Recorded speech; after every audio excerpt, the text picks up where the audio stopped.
Baru-baru ini di dunia sedang gempar akibat perang yang terjadi di antara Rusia dan Ukraina sejak tanggal 24 Februari 2022. Rusia menyatakan perang dengan Ukraina melalui pidato Presiden Rusia yang akan melancarkan serangan ke negara Ukraina. Hal itu berbanding terbalik dengan negara-negara pro terhadap peraturan PBB saat ini yang mengecam tindakan Rusia yang serang Ukraina. Lalu apa sih awal mula penyebab terjadinya konflik perang Rusia dengan Ukraina? Apakah benar hal ini dapat memicu perang dunia ketiga?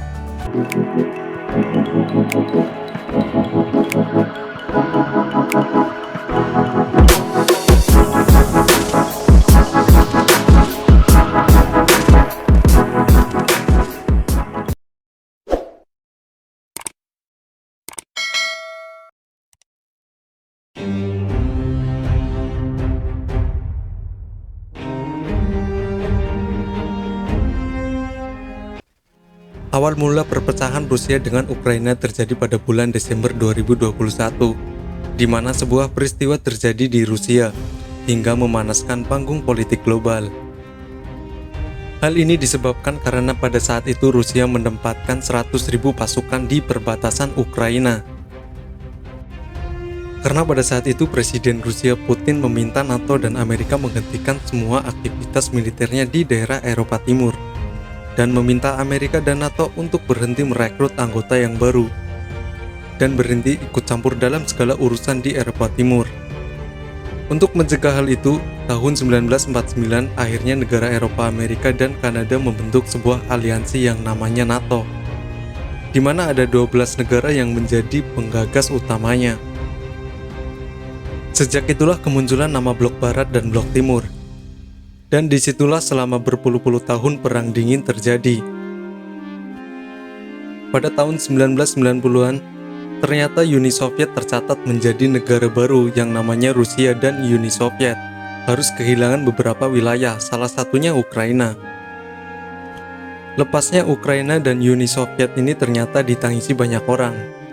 Banyak yang menyayangkan kenapa Ukraina harus lepas, karena bangsa Rusia sendiri berasal dari Kievan Rus yang ada di kota Kiev, ibu kota Ukraina. Menurut Putin pada saat itu, ia merasa semua orang Ukraina dan orang sama seharusnya mereka berada dalam satu negara. Hal ini berkali-kali ditulis oleh Putin di dalam papernya, sampai akhirnya Putin berhasil mengumpulkan kekuatan di Rusia, punya karir yang bagus di pemerintahan Rusia, hingga jadi presiden di Rusia. Dan hasrat untuk menyatukan kembali Ukraina dan Rusia itu pun masih ada sampai sekarang. Makanya dengan konflik NATO ini dan niat NATO untuk membuat Ukraina sebagai anggota baru itu dijadikan alasan Putin untuk melakukan invasi militer besar-besaran ke Ukraina. Jika melihat sejarah hal ini, juga merupakan imbas dari sebuah rangkaian peristiwa yang terjadi puluhan tahun lalu.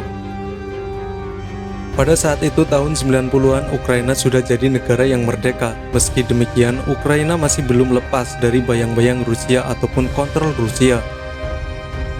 Tahun 2004 terjadi revolusi yang dinamakan Revolusi Orange, di mana masyarakat Ukraina berusaha untuk bebas dari bayang-bayang Rusia dan mereka meminta Ukraina menjadi negara yang benar-benar berdaulat, alias tidak tergantungan lagi kepada Rusia. Akhirnya revolusi ini mengantarkan seorang presiden baru di Ukraina yang bernama Viktorius. Tentu dari keadaan ini membuat Rusia nyaman. Mereka pun melakukan tindakan dan strategi, termasuk salah satunya filtrasi ke politik dalam negerinya Ukraina. Dan hal ini berubah hasil karena pada tahun 2010 pemimpin oposisi Viktor terpilih menjadi presiden Ukraina. Pada saat itulah hubungan antara Ukraina dan NATO maupun Amerika benar-benar dipenggal. Artinya benar-benar berpihak pada Rusia. Dan ini membuat Putin senang, namun ternyata yang tidak senang adalah masyarakat Ukraina sendiri. Dan akhirnya revolusi kembali meletus pada tahun 2014. Pada saat itu terjadi kekosongan kekuasaan. Karena buah dari revolusi tersebut, Rusia memanfaatkan kekosongan jabatan di Ukraina. Setelah terjadi revolusi dengan mencaplok secara paksa daerah Cirema, Rusia juga menyalakan api pemberontakan dengan mendukung secara penuh kelompok partisipasi yang berada di Ukraina Timur. Presiden baru Ukraina terpilih ternyata juga anti sama Rusia dan menyatakan keberpihakan secara jelas kepada NATO dan berpihak kepada Barat dan mengatakan secara tegas bahwa Ukraina tidak ingin berada di bawah bayang-bayang Rusia lagi. Zelensky juga menyatakan keinginan bahwa Ukraina ingin bergabung kepada NATO. Dan NATO pun menyambut itu dengan baik, karena bagi NATO ini sebuah langkah yang menguntungkan ketika Ukraina bergabung dengan NATO.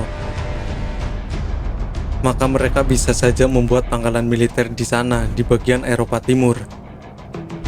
Hal ini sudah jelas mengancam Rusia, dan ini membuat Rusia naik pitam. Hasrat manusia untuk menguasai Ukraina pun jadi semakin besar. Itulah cerita awal mula konflik dari keduanya yang sudah terjadi sejak lama. Terima kasih sudah menonton, sampai jumpa di video berikutnya.